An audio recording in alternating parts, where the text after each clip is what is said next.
Frédéric Antonetti a certes eu pas mal d'émotions de retrouver ses anciens joueurs avec qui il était monté en L1. En revanche, c'était beaucoup plus glacial au moment de la poignée de main avec son successeur du côté de l'AS Saint-Etienne, Elie Baup. Stade plein du côté d'Uré, où Nice va connaître des débuts délicats face à une formation stéphanoise bien en place, notamment dans la récupération au milieu de terrain. 8 minutes de jeu, ballon de Pascal Fenduno dans la profondeur pour Frédéric Piquion qui s'impose face à 3 défenseurs niçois avant de venir tromper Damien Gregorini pour inscrire son 3e but de la saison. 8 minutes tout juste de jeu dans cette première période. Et voilà des Stéphanois beaucoup plus réalistes qu'ils ne l'ont été, notamment lors de leur dernière rencontre. Elie Baup avait insisté notamment sur l'importance de la récupération au milieu de terrain. Ils étaient 3 à plat avec Zokora, avec Elbuik et avec Julien Sablé.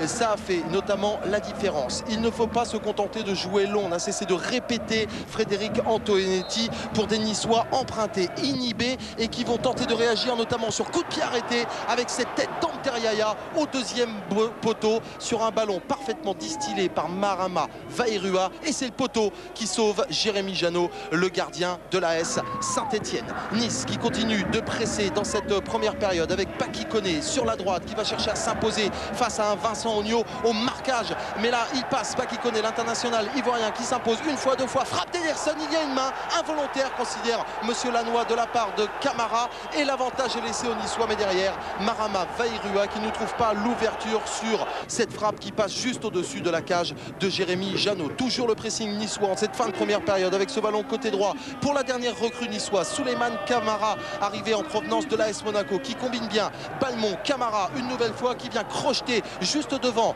Ilunga. Camara, Balmont, la reprise en 2 temps de la part de Vairua et l'intervention parfaite de Jérémy Janot, véritable sauveur de l'AS Saint-Etienne dans cette première période. Saint-Etienne qui va souffrir une nouvelle fois avec la nouvelle tentative de Vairua sur ce centre d'Ederson, mais cette tête passe au-dessus. 1-0, c'est le score à la mi-temps. Frédéric Antonetti qui va remotiver ses joueurs dès la reprise, et l'on retrouve des Niçois beaucoup plus conquérants avec ce ballon remis par Tiennet à destination de Koné. Ce ballon qui passe au-dessus de la cage de Jérémy Janot. C'est un corner important en faveur de l'OGC Nice, alors que l'on revoit effectivement ballon remis par le milieu de terrain de la Saint-Etienne. Pas de position de hors-jeu de la part de Koné. Ederson pour une tête de Yaya. Monsieur Lannoy désigne le point de pénalty, mais regardez immédiatement la réaction des joueurs de l'AS Saint-Etienne qui demande à Monsieur Lannoy de s'adresser à son assistant Eric Danso, qui va confirmer que le capitaine de l'AS Saint-Etienne a bien touché ce ballon de la poitrine. On inverse la décision.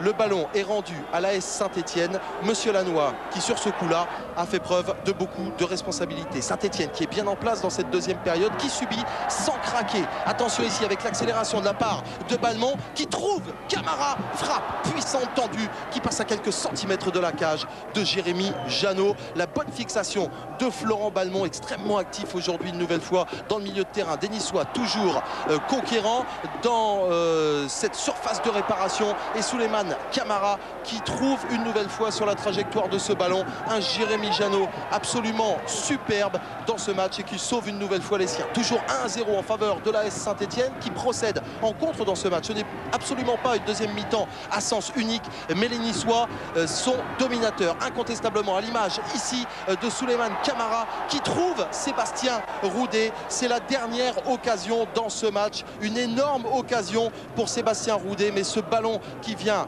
lécher le poteau de Janot. Soulagement et satisfaction pour l'entraîneur stéphanois Elie Baup. Ouais, ça a été un véritable